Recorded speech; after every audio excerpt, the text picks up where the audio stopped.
porque eu achei que ia ser problema meu. Bom, gente, então é com muito prazer que nós estamos aqui reunidos hoje em mais um evento da Academia Mineira de Hematologia, que eu estou tendo a honra, então, de moderar. Então, nós vamos conversar hoje sobre fotaférese extracorpórea. Então, é uma modalidade de aférese terapêutica, né? Então, a gente lembrar que a aférese é muito mais do que apenas a plasmaférese. A gente cita muito, o paciente vai fazer aférese como se fosse fazer apenas uma plasmaférese. Mas hoje, mais do que nunca, nós temos várias modalidades de aférese, lembrando que tem pouco tempo que começamos a fazer a eritrocitaférese nos nossos pacientes com doença falciforme, e agora, mais recentemente, nós temos aqui em Belo Horizonte, finalmente, uma máquina que é capaz de fazer esse procedimento de fotoaférese extracorpórea. Eu trabalhei pouco na clínica, né? Eu sou hemoterapeuta já há muitos anos, mas eu tive um caso que foi muito dramático para mim de linfoma cutâneo na época da residência, e eu me lembro que a ferida estava infectada e o tanto que isso era pesado para o paciente, como que ele tinha uma qualidade de vida ruim, né? E eu fico só pensando nele, aquele paciente tão querido, se ele tivesse tido a oportunidade de fazer esse tratamento, certamente ele teria tido uma qualidade de vida muito melhor do que ele teve naquela época, né? Então, ainda bem que a medicina evoluiu, ainda bem que nós temos muitas tecnologias e que agora a gente tem disponível aqui em Minas Gerais essa tecnologia para oferecer para os nossos pacientes. Então, nós vamos começar com a doutora Márcia, que é a doutora Márcia Matos, ela é doutora em dermatologia pelo UFRJ, né? Ela é dermatologista e certamente a dermatologista com a maior experiência no tratamento de pacientes com doenças dermatológicas que precisam da fotoférese extracorpórea aqui no Brasil. Então, Márcia, é um prazer, uma honra muito grande a gente ter você aqui conosco e fique à vontade para compartilhar os seus slides e o seu conhecimento conosco. É um prazer meu, gente. Obrigada pela oportunidade. Bom, estar sempre com vocês, juntos. Então, a gente vai apresentar um pouco dessa experiência de mais de 30 anos, né, lidando com paciente transplantado. E a fotoférese foi minha tese de doutorado. Então, a gente vai mostrar, quando eu dou uma aula de fotoférese, todo mundo, fala um pouco de doença enxerto também, para mostrar um pouquinho das fotos apavorantes. Então, vamos começar. Então, a gente vai falar um pouco de doença enxerto e saber o porquê que a gente precisa tratar essa consequência tão grave do transplante de medula, né? Tanto na aguda como na crônica. Então, a gente vai mostrar um pouco das lesões dermatológicas. Então, a doença enxerto aguda, né? Pelo consenso do NIH, do MED, a gente classifica na aguda como alteração cutânea, com eritema extenso, que pode ser tanto de início clássico, né? Doença enxerto clássica, que vai de grau de 1 a 4, que a gente vai mostrar, como a recorrente e a persistente. E a doença crônica, em que a gente tem as alterações clássicas e a síndrome de sobreposição. Então, aqui na doença aguda, então, grau 1 para 2, um grau leve, menos de 25% de superfície corporal.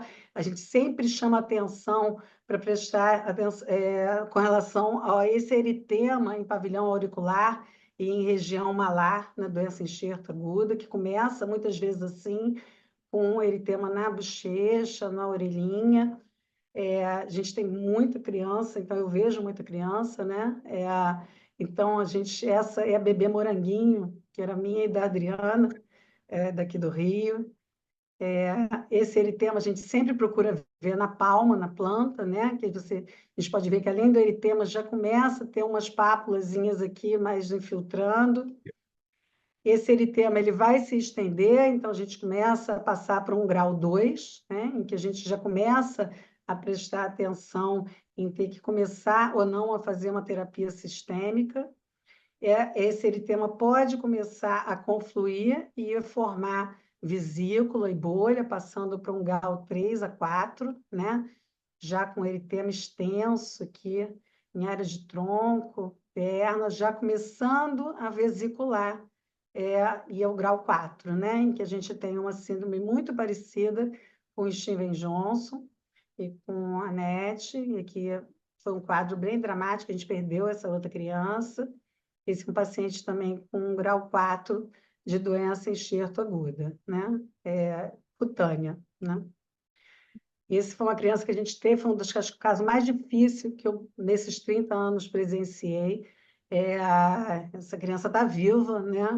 A gente usou fotoferese nessa criança, mas foi um quadro bem difícil. Ela tinha doença enxerto cutânea e intestinal grave, foi um quadro bem difícil. Então, no caso da doença crônica, a gente tem a classificação da NIH, que a gente tem os sintomas diagnósticos da doença enxerto na pele, em que a gente não precisa de uma biópsia de pele para dar o diagnóstico de DEC cutâneo. Então, a poiquilodermia, o líquen plano-like, os quadros de esclerose. No quadro, no sintoma distinto, nos sinais distintos, a gente precisa da doença enxerto em outro órgão para a gente classificar esse paciente como doença enxerto cutânea crônica, né? Então, a despigmentação e as lesões papulo-escamosas. Essa classificação de outras características é porque a gente pode ver essas alterações tanto no paciente com doença enxerto como sem doença enxerto. Então, as alterações de quitiose, ceratose folicular.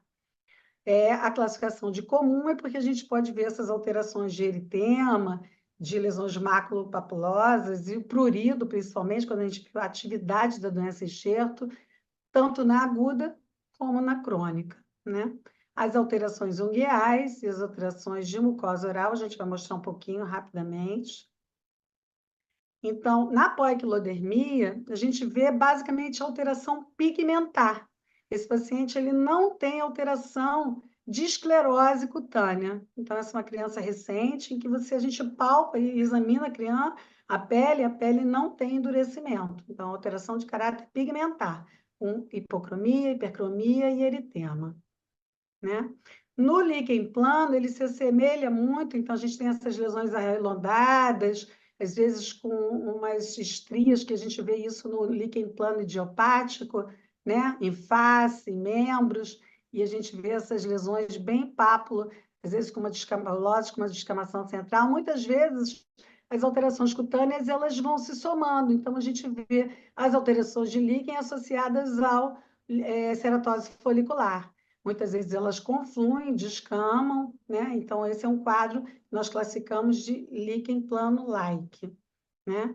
Aqui, ele tem bastante prurido, às vezes fica difícil, a gente tem que entrar com um antistamínico alto, e às vezes a gente usa bastante fototerapia quando a gente vai mostrar nesses quadros.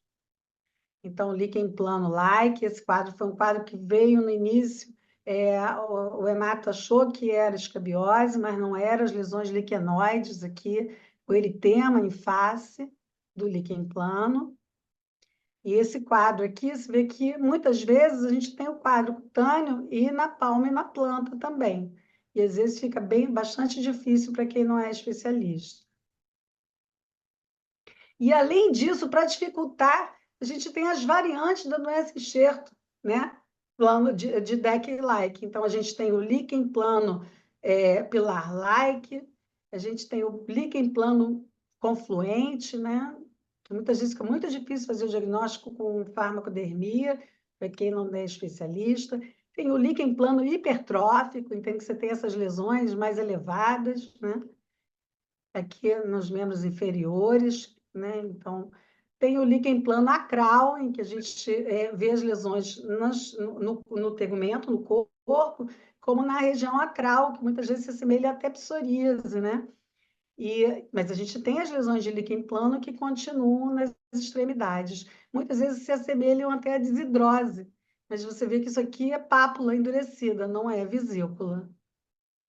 O fenômeno de isomorfismo, de coimionização, o paciente ele coça, então a gente vê o líquen plano fazendo linhas, né, no local. E aqui, então, a gente fala que é o líquen plano com coimionização, aqui também. Esse caso até foi a Vaneusa até que me mandou uma vez perguntando assim, aquelas consultas de olhadinha. Isso é um líquen plano bolhoso. Então, a gente tem as lesões de líquen plano e muitas vezes elas formam bolhas, né? Aqui também. Muito cuidado, porque a gente precisa examinar a pele, porque dentro de uma lesão, de um quadro extenso desse de líquen plano, a gente observa um nódulo, biopsiei, questionando o fungo, recaída da doença, não tinha sinal flogístico, mas era uma recaída da leucemia no meio de tanto líquen plano nessa pele. As lesões de mucosa, né? Então, a mucocele aqui, o líquen de lábio, né? Aquele líquen em mucosa jugal, em genitália, lesões parecendo aftoides, mas aqui bem clássico do líquen plano em mucosa oral. A gente já entrando nas escleros, né? Na esclerodermia, aqui a morféia, que é uma esclerose bem localizada, né? Muitas vezes, então, impedindo o crescimento do anexo de pelo. Essas lesões são acinzentadas, muitas vezes a gente vê o líquen e a seguida, o líquen plano vem se mantendo e a gente fala, olha, cuidado que isso pode endurecer. Então, isso é bem típico da morféia. Essas lesões, elas podem ter esse aspecto com áreas de hipocromia, né, na área de esclerose, então é o líquen escleroso-like, da doença enxerto crônica, né, aqui com áreas de pele sã dentro das áreas de esclerose. Então, a gente sempre examinar para ver se essa esclerose ela é móvel, não é móvel. Isso é importante até para acompanhamento de follow-up de tratamento. Então, aqui o líquen, a doença enxerto é esclerose não móvel, então a gente não consegue pensar esse paciente. Então, essas áreas de pele sã, né, dentro das áreas de esclerose, muitas vezes ulcerando, e a gente sempre pede, nesses casos, para não evitar a roupa justa, para não fazer ulceração nessa região, aqui com microstomia. Esse é um quadro também que a gente tem recente, que a gente vem fazendo fotoferese, uma criança de 3 anos que começou com um líquen, foi endurecendo, a criança já não consegue pensar o brinquedo, com bastante dificuldade com fascite já. Então, na esclerose cutânea com fascite, ela afeta 20% desses pacientes, ela pode, como eu falei, começar sozinha ou vir seguida de um quadro de líquen cutâneo. E essa alteração da fascite, ela pode ser compressiva em nervos periféricos com bastante dor muscular. Muitas vezes é muito difícil para a gente saber qual é o diagnóstico, como é que você sabe que essa doença enxerto está ativa ou não, né? A gente tem algumas formas que a gente vem inventando, a microscopia confocal, ultrassonografia para ver se tem eritema no Doppler ou não tem na lesão, mas é um diagnóstico difícil de se fazer. Atividade de esclerose ou não. As dificuldades, então, de pinçamento nas peles com esclerose não móvel. Aqui, então, essa fascite, fazendo um endurecimento com absorção aqui da pele, repuxando toda a pele. Então, o sinal da prece, que a gente vai ver a mobilidade, né, em membros superiores. O sinal da rampa, né, o sinal de Grove, em que a gente vê essa descida da pele junto com a face aqui.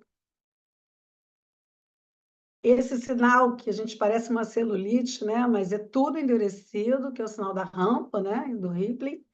em que isso tudo fica tudo endurecido e com edema aqui entre o tecido da derme inferior e da hipoderme, e isso dificultando, a mobilidade articular desse paciente, né? Levando, como o caso daquela criança, a ficar condenada a ficar inválida, né? Muito cuidado com curativo oclusivo, isso chama muita atenção em pele esclero, né? Porque isso aumenta essa área de ulceração. Então, a gente tem que ter um cuidado muito especial nas áreas de esclero.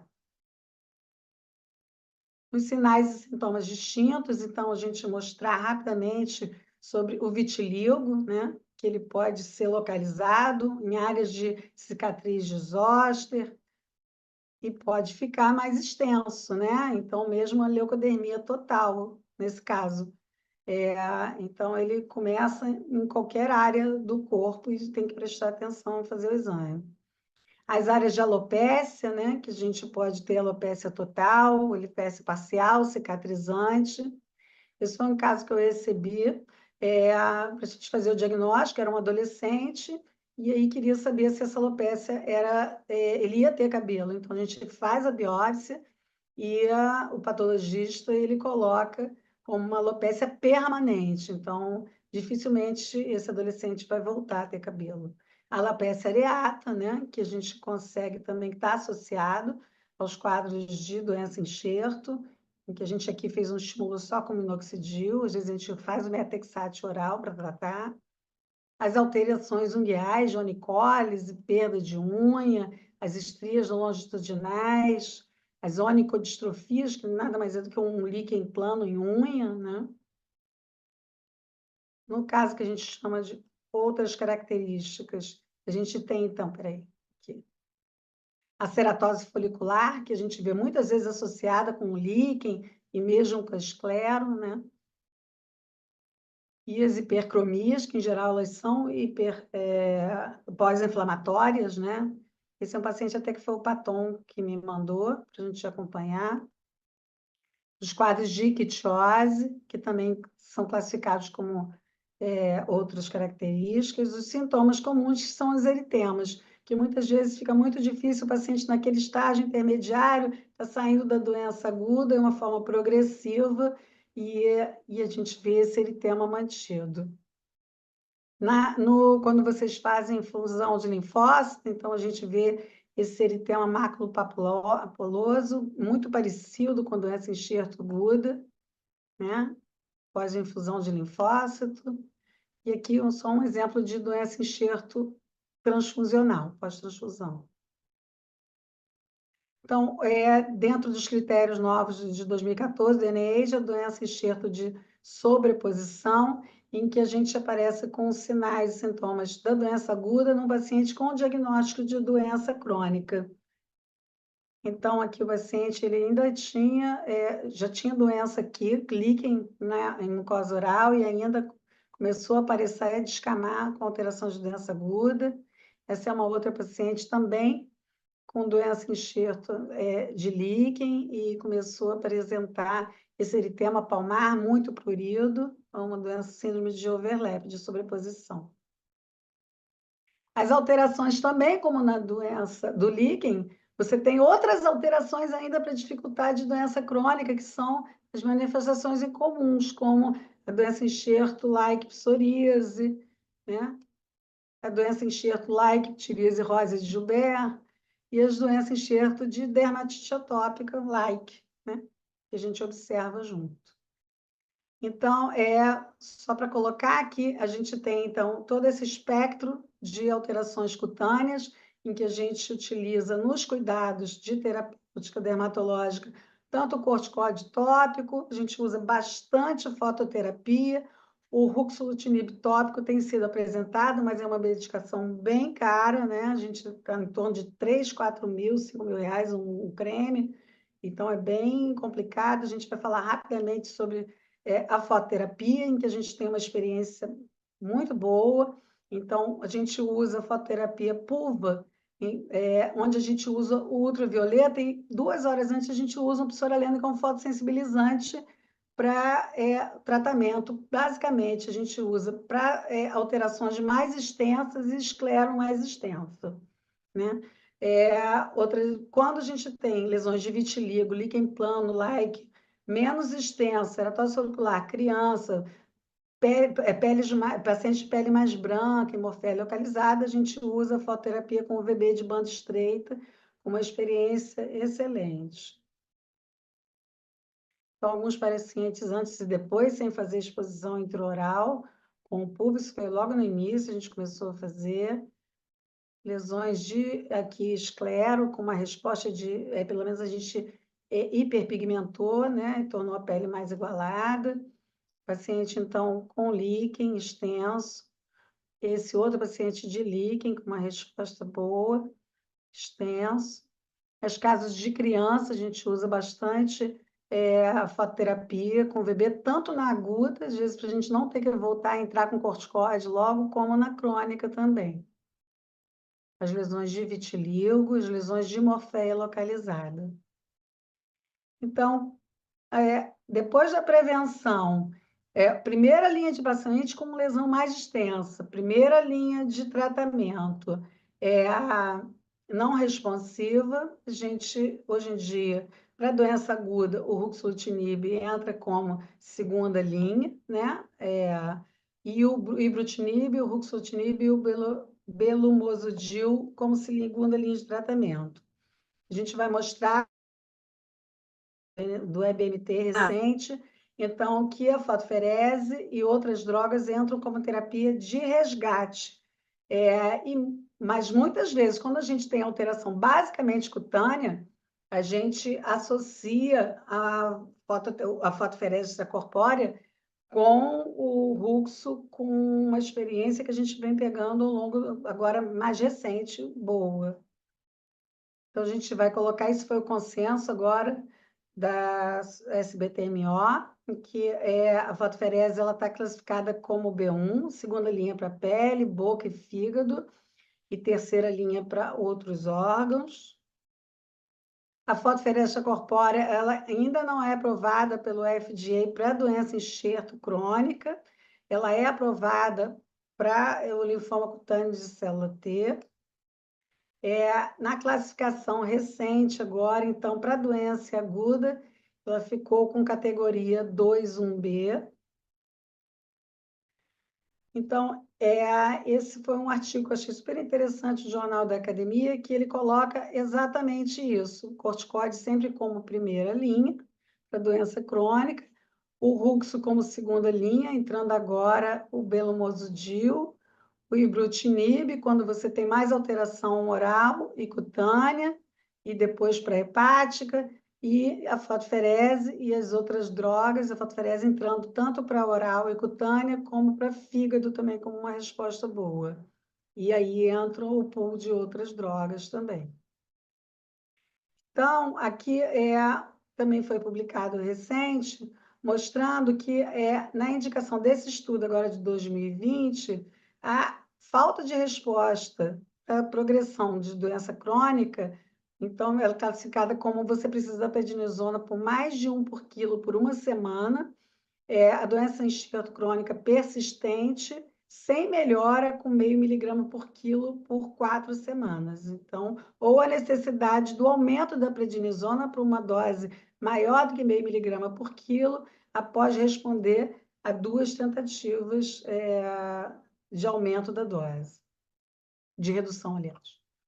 Então, essas as drogas novas que têm surgido, que estão aprovadas, né? Então, o ibrutinib, com mecanismos de ação que muitas vezes se associam com a fotoferese, por isso, com o ruxo, com o belumosudil, com uma melhora das Treg cells, então, que a gente vem somando com a fotoferese a resposta a essas drogas. Então, o que a gente começa? Então, o paciente, o acesso pode ser periférico, né, venoso ou central. O paciente sofre, então, uma leucoférese, então a gente separa o concentrado de leucócito, adiciona o psoraleno, né, que é o fotossensibilizante, então isso é baseado realmente no método PUVA, e esse sangue tratado retorna ao paciente. No mecanismo de ação, então, inicialmente se pensava que seria só pela apoptose de linfócito. Atualmente a gente sabe que, além da apoptose de linfócito, a gente tem uma maturação das células dendríticas imaturas que se transformam em células maduras, e com isso a gente tem aumento de citocina anti-inflamatória, aumento de célula Treg, e aí com todo esse efeito benéfico da fotoferese. As técnicas disponíveis, nós temos os sistemas integrados, que são inline, né? E os online, que a gente chama, e o sistema offline, né? Então, existem duas formas de você realizar a fotoferese extracorpórea. Então, no sistema inline, que é o sistema da Terox, que a gente tem esse sistema fechado, onde a gente colocou que o fotossensibilizante ele é adicionado diretamente no concentrado de linfócito, então a gente utiliza esse sistema, o separador de célula todo acoplado. Vantagem, então, a facilidade do uso, um menor volume extracorpóreo e a curta duração do procedimento, que em geral dura cerca de 1h30 a 2 horas. Desvantagem ainda é o alto custo do kit e o número limitado de leucócito coletado. No sistema offline, que em vários países da Europa também utilizam, existem 2 aparelhos que não são conectados, mas que eles realizam, então, o tratamento da fotoferese, linkando um ao outro, depois que a gente recolhe o concentrado de leucócito. Então, a vantagem é a concentração elevada de leucócito coletado, a radiação do ultravioleta controlada, e a desvantagem, então, é a maior duração do procedimento e múltiplas etapas de manipulação, né, que seria questionado com relação ao aumento do risco de infecção. Esse é uma forma de se fazer fotoferese, que é a mini fotoferese, em que a gente pode utilizar em crianças de baixo peso ou pacientes que não podem submetidos a grande volume extracorpóreo.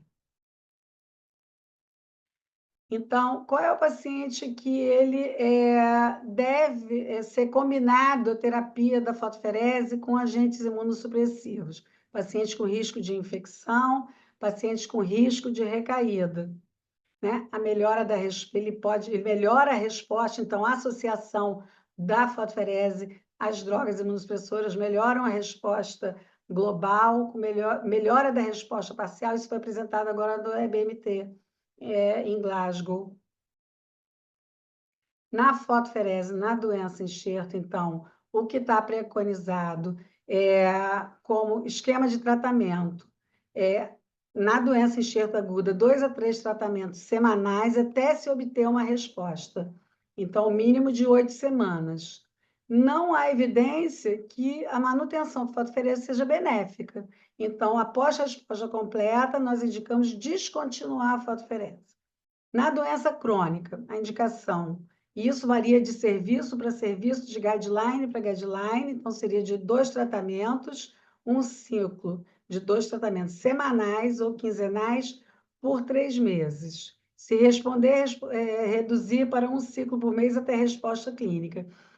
E isso também vai depender do que você está tratando, na nossa experiência, porque se a gente pega uma criança como aquela, toda dura, a gente não vai tratar somente por 3 meses. Então, quando a gente faz a autorização, a gente já coloca por pelo menos 6 meses, né? Aqui, um guidelines agora que foi publicado também, recente, que eles recomendam, então, esses 2 exatamente da mesma forma, e o tempo de tratamento, como eu falei, vai depender da gravidade da doença enxerto e da resposta.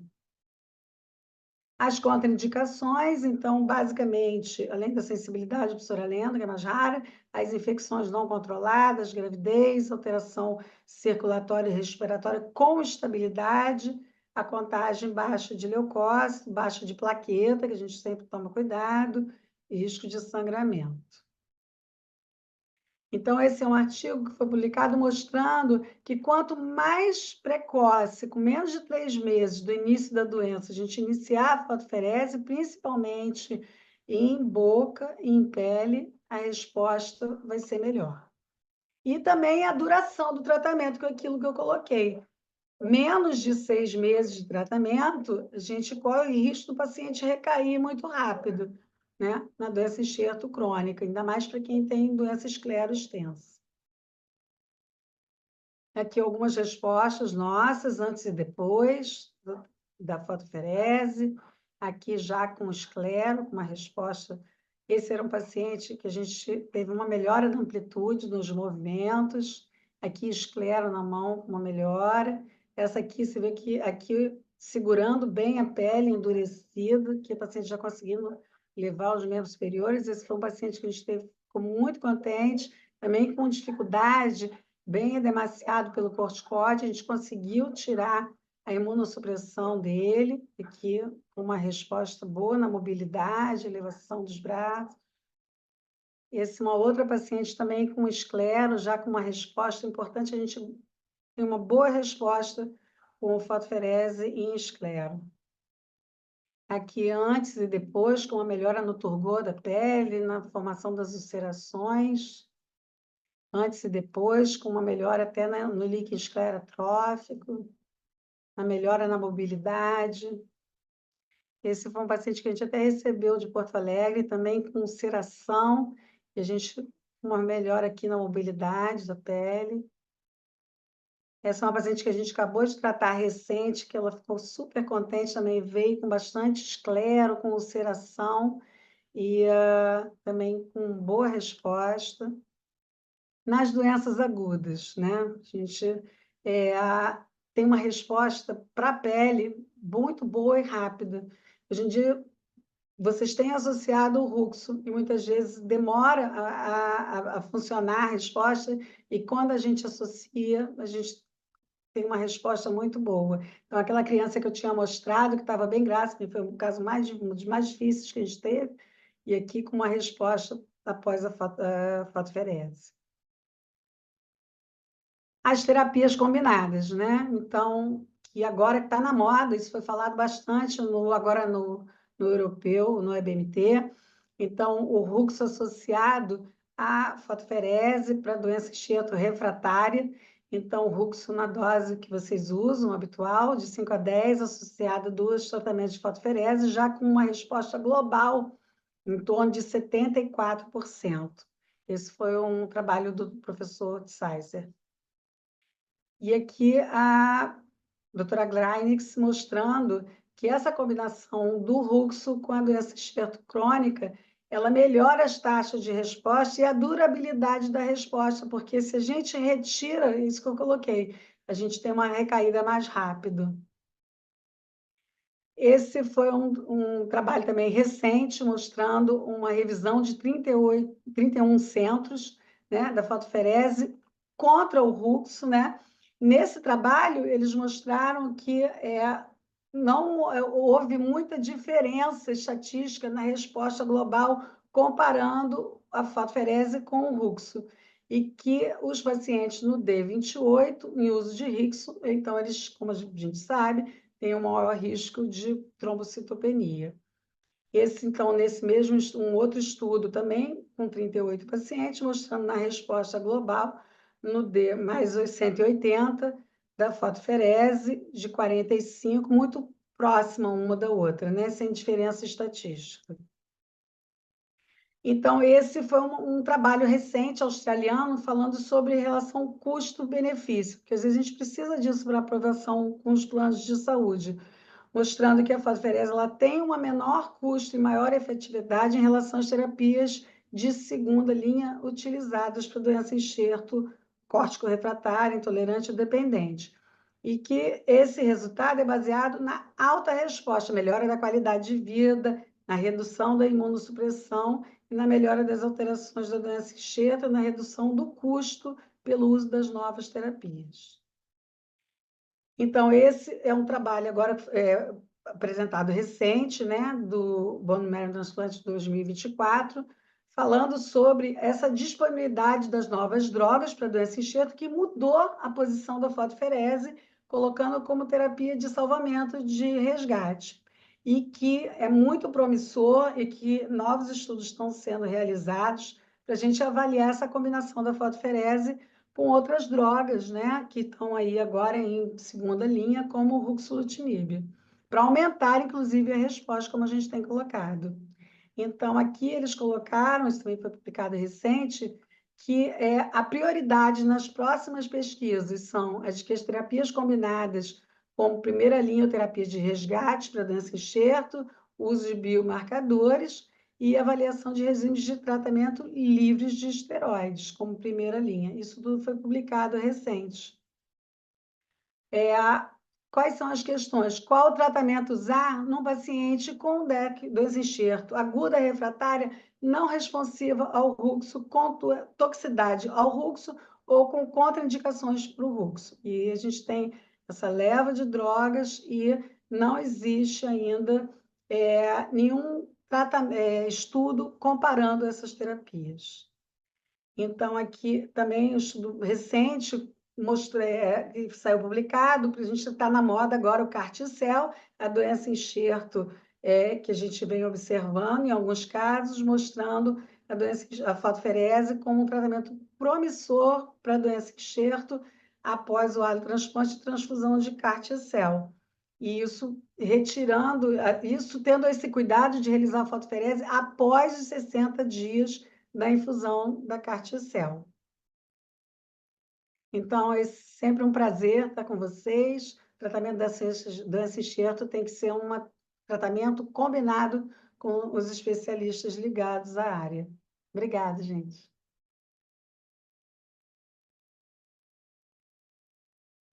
Queria agradecer imensamente, doutora Márcia, essa aula maravilhosa. Gostei muito, aprendi bastante.